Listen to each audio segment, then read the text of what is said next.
Hello বন্ধুরা, good afternoon. আমার channel জীবন রসিকে তোমাদের স্বাগত জানাই। যে যেখানেই থাকো ভালো থাকো, সুস্থ থাকো। আজকে আমি লাঞ্চে কি বানিয়েছি সেটা তোমাদের সাথে শেয়ার করছি।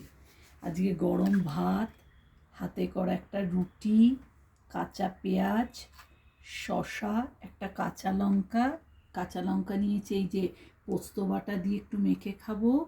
তার সাথে করেছি কড়াইশুঁটি, আলু, সজনে ডাঁটা দিয়ে কালো জিরে ফোড়ন দিয়ে পোস্ত দিয়ে করেছি, সজনে ডাঁটা, আলু, কড়াইশুঁটি, পোস্ত দিয়ে। আজ নিরামিষ। আর রায়তা বানিয়েছি ওই টক দইয়ের মধ্যে একটু ধনে পাতা, শসা, পেঁয়াজ আর চাট মশলা দিয়ে।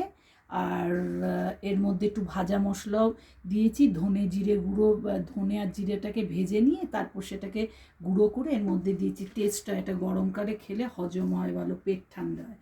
আজকে দুপুরে এই খাবার। তোমাদের ভালো লাগলে লাইক করো, শেয়ার করো বন্ধুরা। ভালো থাকো, টাটা।